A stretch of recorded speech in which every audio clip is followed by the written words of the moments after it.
ಏನೇನಾಗಿತ್ತು ಜನಸಾಮಾನ್ಯರಿಗೆ ಗೊತ್ತಾಗೊಂಡು ಮಾಡಿದ್ರು. ಅದಕ್ಕೆ ಅವ್ರಿಗೆ ನಾವು ಥ್ಯಾಂಕ್ಸ್ ಹೇಳೋದು ಆ ಮಾತು ಬೇರೆ.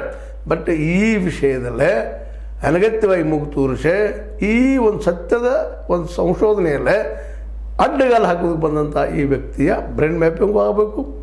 ಜೊತೆಗೆ ಅದು ಇನ್ನೊಮ್ಮೆ ಎನ್ಕ್ವೈರಿ ಏನು ಅವರು ಪತ್ರದಲ್ಲಿ ಬರೆದಿದ್ದಾರೆ ಅದು ಪ್ರೂವ್ ಮಾಡಬೇಕು ಹೆಂಗಾಯಿತು.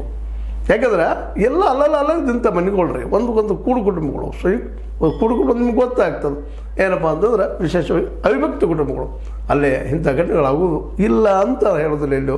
ಅದರ ಬರೇರಷ್ಟತ್ತಾರೆ ಅದರಲ್ಲೂ ಸುಸಂಸ್ಕೃತವಾದ ಮಣಿತನ ಸಂಸ್ಕಾರಯುತವಾದಂಥ ಮಣಿತನ ಇಂಥದನ್ನು ಮಾಡಲಿಕ್ಕೆ ಸಾಧ್ಯನ.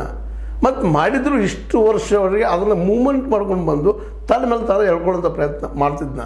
ಯಾಕಂದ್ರೆ ಸಂತೋಷ ಅವ್ರ ಮೇಲೆ ಹೋಗಿತ್ತು, ಅದು ಅವ್ರ ಮೇಲೆ ಹಾಕಿದ್ರು, ಅದನ್ನು ಸುಮ್ಮನೆ ಇರ್ಬೋದಾಗಿತ್ತು, ಉಳಿದಿಲ್ಲ. ಅದನ್ನು ಮತ್ತೆ ಜಗ್ತು ತೊಗೊಂಡು ಬರ್ತಾಯಿದ್ದಾರೆ. ಮತ್ತು ಅವ್ರಿಗೂ ಸಾಕಷ್ಟು ಆಮಿಷನ್ನು ಒಡ್ಡಿದಾರಂತ ಆರೋಪಗಳು ಅವ್ರು ಮಾಡಿದ್ದಾರೆ. ರವಿ ಪ್ರಸನ್ನ ಅವರು ನಮ್ಮ ವಿಠ್ಠಲ ಗೌಡರಿಗೆ ಅದಕ್ಕೆ ಬಲಿಯಾಗೋದು ಇಲ್ಲಿ ತೆಗೆದುಕೊಂಡು ಬಂದಿದ್ದಾರೆ. ಇವತ್ತು ಉತ್ತರ ಕೊಡಬೇಕಾದಂಥ ಸ್ಥಾನದಲ್ಲಿ ನಮ್ಮ ಸ್ನೇಹಮಯ ಕೃಷ್ಣ ಇದ್ದಾರೆ. ಆ ಕೃಷ್ಣ ಅವ್ರಿಗೆ ಇವತ್ತು ಉತ್ತರ ಕೊಡಬೇಕಾಗಿದ್ದು ಅವ್ರು ಅನಿವಾರ್ಯ. ಇಲ್ಲ ಅವ್ರ ಬ್ರೈನ್ ಮ್ಯಾಪ್ ಆಗಬೇಕು. ಅವರು ಸುಳ್ಳು ಆರೋಪ ಮಾಡಿದ್ರೆ ಅವ್ರಿಗೆ ಶಿಕ್ಷೆ ಆಗಲೇಬೇಕು ಅಲ್ವಾ?